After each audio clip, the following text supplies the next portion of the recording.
Today we'll study manometers are nothing but the pressure measuring device that are used to measure the pressure of a fluid. Now, what are the generally there are liquid column manometers.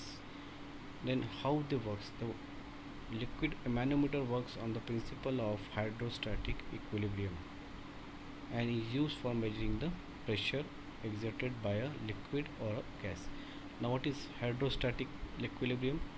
It states that the pressure at any point in the fluid at rest is equal to, and its value is just the weight of a overlying fluid.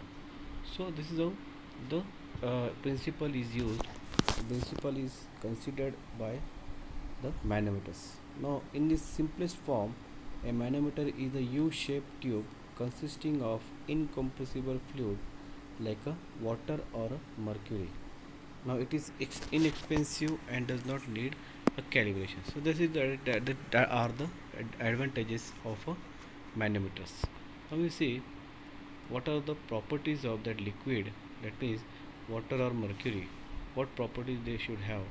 So they should have a high chemical stability, low viscosity, low capillary constant, low coefficient of thermal expansion, low volatility, and low vapor pressure.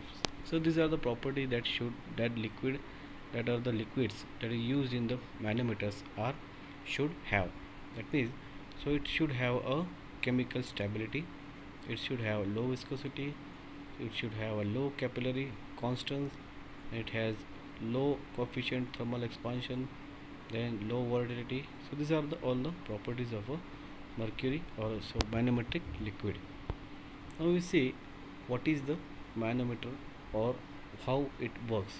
Now we can see in this diagram a simple U tube is there, that is two openings are there, that is first opening and the second opening.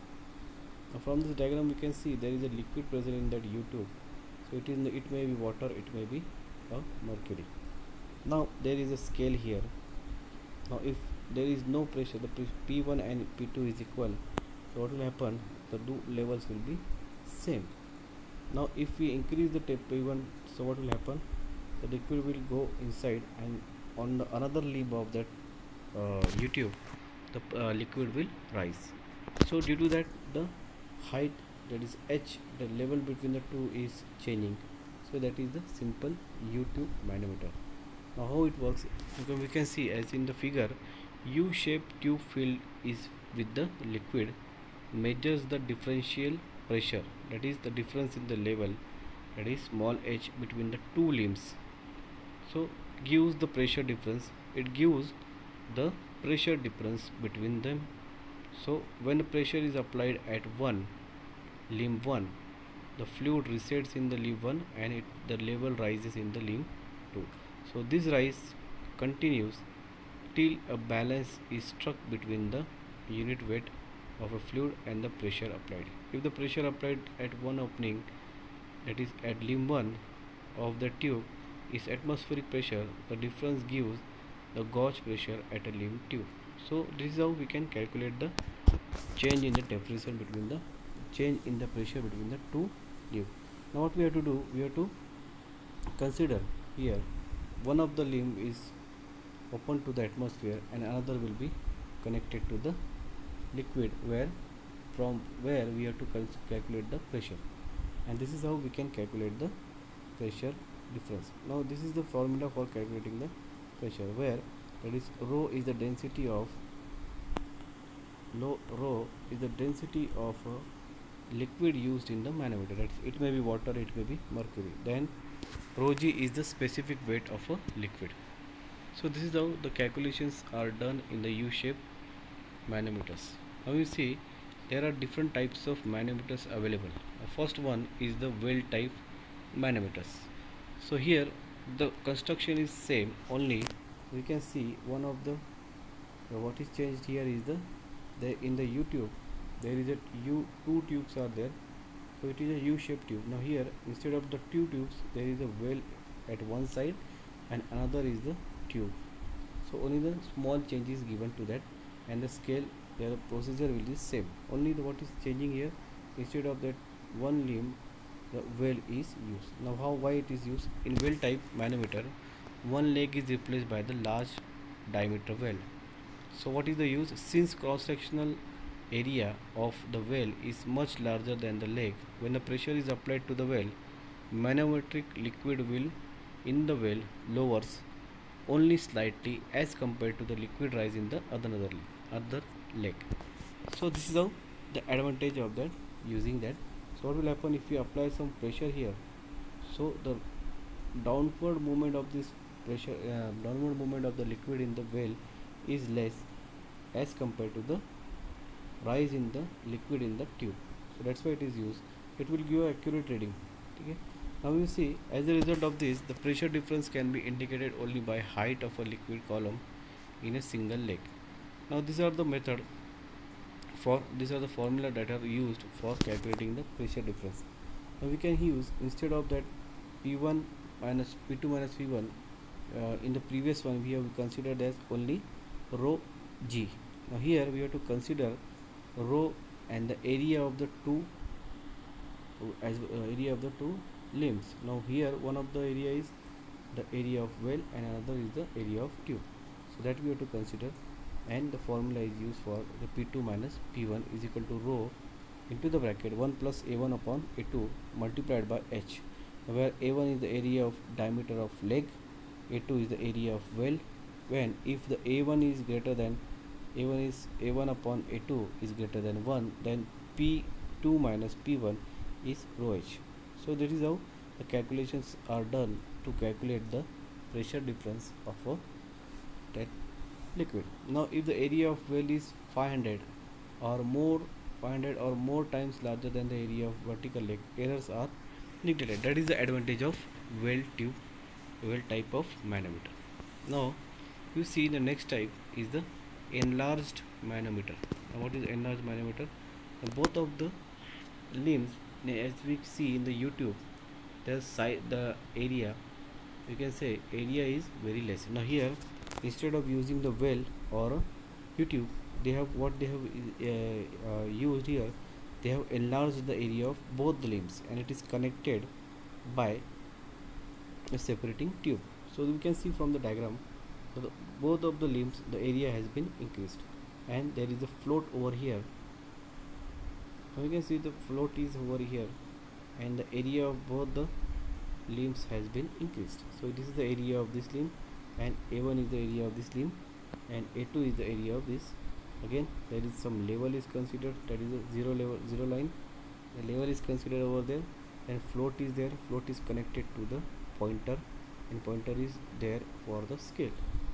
So it is calibrated on the scale. So this is how the construction is there. Now what we can see here, in this manometer both the legs are enlarged in the proportion, and they are connected by two separable tubing. So separable tubings are considered here. So two area is connected with the separating tubing. Then float is placed in one of the chambers. So float is it is calibrated on the scale, pointer on the scale. Now this is how the construction is there. Now we can see when pressure of P1 and P2 are applied, so what will happen? The float gets displaced. So what will happen here, if we are increasing the pressure, so float will be displaced downwards. Then this float displacement measured from zero line represent the differential pressure, that is the P1 minus P2. So some pressure has been changed. So the manometer can be made recording type by connecting the pointer mechanism to the float, that makes the pointer to the reflect the calibrated scale. So the static balance equation can be written as. So this is how the calculations can be done. Either it can calculated by this, either we can calculate the pressure difference by this formula, or we can directly go through the scale, reading on the scale, and that we can see the pressure difference. Now this is how the calculations are there. Now what we can do here, what is rho is the density of a liquid present in that manometer. A, we have seen area of that one of the limb.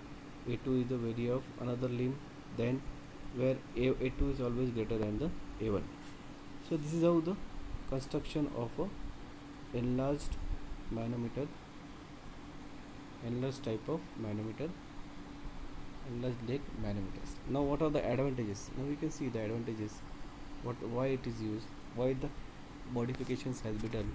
So what is the advantages? Recording type manometer, so we can record the readings. Then the span can be changed by the using different size tubes, so we can change the size of the tubes. Then for recording type of manometer, mercury level need not be used, hence metal arms can be used that permit its use as a measurement of high pressure up to 5000 psi. Now what is psi? Pressure square inches, so it is a unit of the pressure. So these are the advantages of enlarged leg manometers.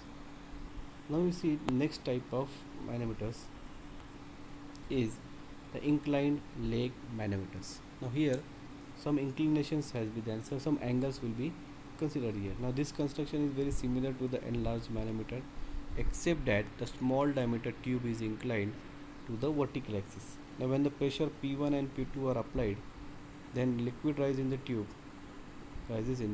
The level of manometric liquid inside the tube is measured from zero level along the inclined tube. When represent the differential pressure P1 minus P2, the static balance can be written as. So this is the equation that is used for the. So what changes they have done? Instead of using the two vertical tubes, one of the tube is inclined with certain angle, that is alpha angle is considered here. The angle of inclination is used.